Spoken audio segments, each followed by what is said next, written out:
नमस्कार दोस्तों, myself professor Balwinder Singh. I am working in Shri Baba Masnath Institute of Pharmaceutical Sciences and Research, Baba Masnath University, Astalbhor, Rohtak, Haryana.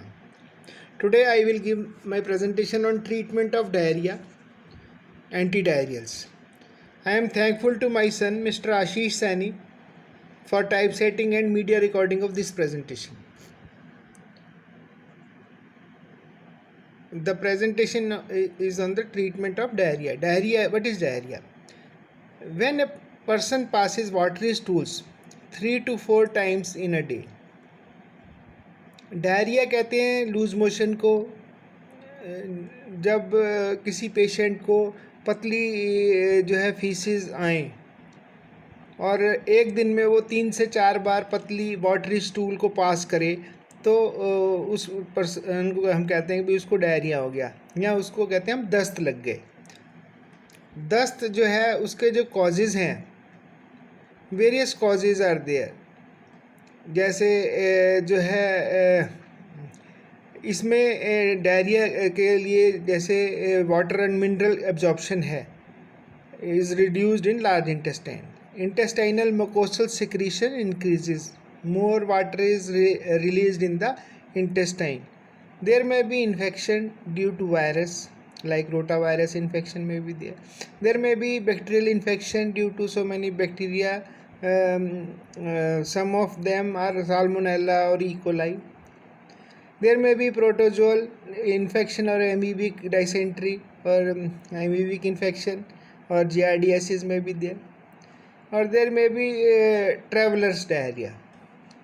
Diarrhoea बहुत सारी वजह से होता है. डायरिया किसी मरीज़ को जब दस्त लगते हैं तो उसकी जो लार्ज इंटेस्टाइन है उसमें जो है पानी और जो मिनरल्स है उसका एब्जॉर्प्शन कम हो जाता है, जिसकी वजह से वो सारा पानी और जो मिनरल्स है वो बॉडी से बाहर निकलते हैं और जो है जो स्टूल है वो वाटरी स्टूल हो जाता है.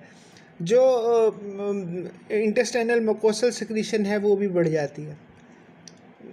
इन्फेक्शन की वजह से भी डायरिया हो सकता है, जैसे कि वायरल इन्फेक्शन हो सकता है, रोटावायरस का इन्फेक्शन हो सकता है, या बैक्टीरियल इन्फेक्शन हो सकता है, या जो है प्रोटोजोल इन्फेक्शन हो सकता है. जो लोग बाहर ट्रैवलिंग करते हैं, जैसे मेडिकल रिप्रेजेंटेटिव्स हैं या जिनका मार्केटिंग का काम है, फील्ड में काम करते हैं, तो एक जगह से उधर दूसरी जगह घूमते रहते हैं, तो बाहर का कुछ खा लिया, तला हुआ खा लिया, या बाहर का ऐसा खाना खा लिया जिसमें धूल मिट्टी गिरी हुई है, तो खुले में खाना पड़ा रहता है. फ्रूट्स को बिना धोए खा लेते हैं, या पानी में गंदा पानी हो सकता है. तो इन सब चीज़ों से जो है वो डायरिया हो जाता है. ट्रीटमेंट ऑफ डायरिया, इसमें बेसिकली देखा गया डायरिया में 2 मेजर फैक्टर हैं जिसको हमें ध्यान में रखना चाहिए, जिसका हमें इलाज करना है. डायरिया जो है, एक है पर्सन जो जिसको भी डायरिया है उसमें excessive water and mineral loss जो हो जाते हैं. बॉडी का जैसे 70% जो है 60 to 70% बॉडी में वाटर कंटेंट होता है, और अगर वाटर जो है वो लॉस हो जाएगा, एक्सेसिव लॉस हो जाएगा, तो there will be chances of dehydration will be there.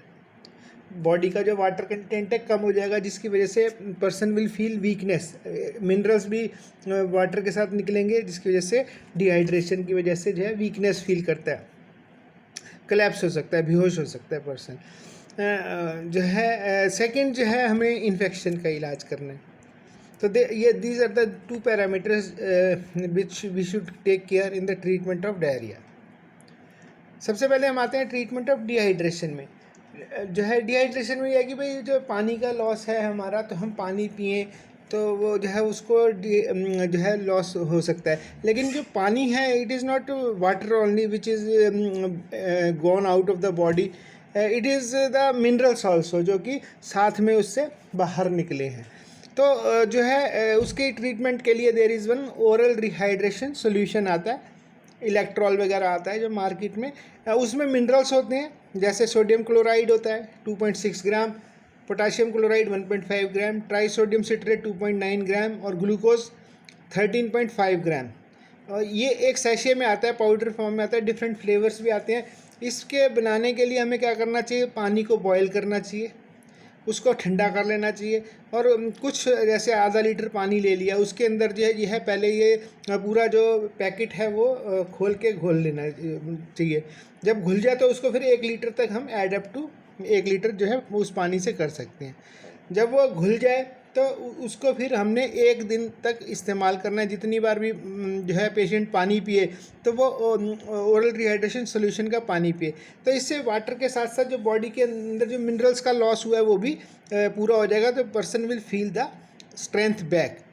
अगर जैसे मान लो ORS सोल्यूशन नहीं है तो इसको हम चीनी नमक का भी घोल भी कहते हैं, घर में बना सकते हैं। चीनी और नमक लेके गर्म पानी उबाल के ठंडा करके उसमें चीनी नमक डाल के जो है वो पर्सन को अगर हम दें तो उससे भी जो है कुछ हद तक जो है पेशेंट को इमरजेंसी केस में रिकवरी हो सकती है। इन्फेक्शन एक अलग पार्ट है। इन्फेक्शन की अगर हम इलाज करेंगे तो उसको ठीक होने में टाइम लगता है, लेकिन जो इमीडिएट जिसकी वजह से कई बार जो है डेथ भी हो जाती है, दैट इज़ द डिहाइड्रेशन। तो उसकी जो सबसे फर्स्ट लाइन ऑफ ट्रीटमेंट है, सबसे पहले हमें जो है डिहाइड्रेशन की ट्रीटमेंट करनी चाहिए। पेशेंट को जो है उसका वाटर लेवल जो है रिस्टोर करना चाहिए। अगर वो नहीं हो पा रहा तो जो है उसको जो है हॉस्पिटल ले जाके उसका जो है नॉर्मल सेलाइन या डेक्स्ट्रो सोल्यूशन के जो है इंट्रावीनसली वो दिया जा सकता है। इन्फेक्शन की ट्रीटमेंट के लिए जो है 2 types of drugs are there, one is the antibacterial and second is the anti protozoal drug. तो हम जो एंटीबैक्टीरियल ड्रग है उसमें ओफ्लॉक्सासिन ले सकते हैं या सिप्रोफ्लॉक्सासिन या नॉरफ्लॉक्सासिन है। कोई भी एंटीबायोटिक ले सकते हैं जो कि GI ट्रैक्ट में जो है सिलेक्टिव एक्शन हो। लेकिन most widely used antibacterial are the quinolone group, जो फ्लोरोक्विनोलोन्स हैं। इसमें जो है आज की डेट में जो सबसे ज़्यादा वाइडली यूज होता है वो ओफ्लॉक्सासिन होता है for the treatment of bacterial infection. Protozoal infection के लिए जो है और एंड्रोबिक बैक्टीरियल इन्फेक्शन के लिए we have the anti protozoal drugs like ornidazole या टिनिडाजोल या मेट्रोनिडाजोल यूज़ कर सकते हैं। तो इनमें से एक जो है ऑर्निडाजोल जो है वो सबसे ज़्यादा यूज़ होती है। कम्बिनेशन जो है टैबलेट्स की अवेलेबल है, मतलब ofloxacin plus ornidazole combination tablet का अवेलेबल है मार्केट में, जो कि पेशेंट ले सकते हैं। तो it will give a umbrella covering of bacterial and protozoal. जो जिस भी तरीके से इन्फेक्शन है तो उसमें जो है ये मिक्स टाइप के जो है इन्फेक्शन है उसमें बहुत जो है ये इफेक्टिव है। जो वायरल इन्फेक्शन है वो अपने आप, रोटा वायरस का जो इन्फेक्शन है वो अपने आप जो है 4-5 दिन में ठीक हो जाता है। अगर हम डिहाइड्रेशन का ध्यान रखें, ट्रीटमेंट लेते रहे तो वो जो है ठीक हो जाता है। लेकिन जो है बैक्टीरियल इन्फेक्शन है जैसे फूड पॉइजनिंग वगैरह हो जाती है कई बार, तो उस केस में जो है ये कम्बिनेशन जो है बहुत इफेक्टिव रहता है। साथ में ORS का सोल्यूशन हमें देना चाहिए। लेकिन जो है इसके अलावा डायरिया की ट्रीटमेंट के लिए जो है सेकंड लाइन ट्रीटमेंट या सेकेंडरी ट्रीटमेंट है, क्योंकि जो डायरिया है उसमें कई बार जो है वो जो इन्फेक्शन है वो तो ठीक होने में दवाई अपना टाइम लेती है, लेकिन पेशेंट जो है वो बार बार जो है वो उसको फ्रीक्वेंसी इज़ वेरी हाई, बार बार जो है वो टॉयलेट जा रहा है। तो उस केस में जो है जो दूसरी ड्रग्स हैं वो भी यूज़ की जा सकती हैं। जैसे जो मोस्ट वाइडली यूज ड्रग्स है they are the anti motility drugs. इसमें हमारी ड्रग्स आती हैं लोप्रामाइड है, कोडीन है। ये ड्रग्स हैं जो है they have a very effective anti diarrhoeal action, जो है they will simply block the passage. बहुत ही इफेक्टिव है। लोप्रामाइड जो है मोस्ट वाइडली यूज होता है। ये लोप्रामाइड जो है ओपिएट एनालॉग है और ये जो है अपना म्यू ओपियोइड रिसेप्टर्स के ऊपर एक्ट करके जो पेरिस्टाल्टिक मूवमेंट्स है उसको जो है रोक देता है, जिसकी वजह से जो है एकदम से जैसे बोतल पे हम कॉर्क लगा दें तो स्टॉप हो जाता है। तो बहुत ही इफ़ेक्टिव दवाई है।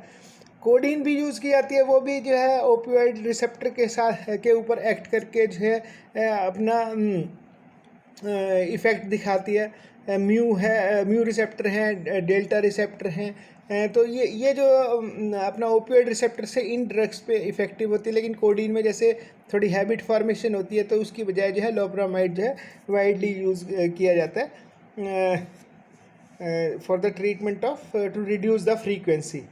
सेकेंड कैटेगरी ड्रग की है एब्जॉर्बेंट्स। जैसे उसमें एक्सेसिव लॉस हो रहा है वाटर का, तो वाटर है तो person will feel the urge to pass, तो एब्जॉर्बेंट्स जो है वो ड्रग की दिए जा सकते हैं। They are the non specific drugs. जो है इसमें हमारी ड्रग्स आती हैं इसबगोल की भूसी है या मिथाइल सेल्यूलोज है। ये दे विल सिंपली जो है कोलाइडल फॉर्म्स ऑफ ड्रग है जो कि वाटर को लार्ज इंटेस्टाइन में क्योंकि एब्जॉर्ब नहीं होते, लार्ज इंटेस्टाइन में जाके वाटर को एब्जॉर्ब कर लेते हैं, जिसकी वजह से जो है water will not be there in the form, जो उसकी वाटरी फ्रीक्वेंस उसकी विस्कोसिटी है लूज मोशन जो फीसिस की, वो it will turn into the solid form. So they are the very effective drugs in stopping these drugs. Then we have the probiotics. Normally क्या है कि कुछ जो ड्रग्स हैं वो इसमें हमारी ड्रग आती है, लैक्टोबैसिलस है, सैक्रोमाइसिस है, ये माइक्रोबियल सेल प्रेपरेशन है. ये जो है they are the source of friendly bacteria. हमारे लार्ज इंटेस्टाइन में कुछ फ्रेंडली बैक्टीरिया हैं जो कि हेल्प करते हैं वाटर और मिनरल की एब्जॉर्प्शन में. और जब एंटीबायोटिक है या due to various other factors वो वहाँ से जो है बॉडी से निकल जाते हैं या वो डिस्ट्रॉय हो जाते हैं. तो ये जो प्रोबायोटिक्स हैं they will restore the microflora in the gut, in the large intestine. जो फ्रेंडली बैक्टीरिया हैं उनको रिस्टोर करते हैं. They are basically in the spore form. तो जब ये बॉडी के अंदर जाते हैं तो पानी एब्जॉर्ब करते हैं, और पानी एब्जॉर्ब करने के बाद then the friendly bacteria will come out when it reaches in the large intestine and they restore the microflora gut there. So these are the other drugs which are used besides antibiotics and ORS for helping in the treatment of diarrhea. So that's all about the treatment of diarrhea or antidiarrheals. I am very thankful to you for listening patiently to my presentation. If you have any query, you can feel free to ask me. My phone number and email ID is given in this slide. I am once again thankful to Mr. Ashish Saini, my son, for typesetting and media recording of this presentation. Thank you very much. Good day.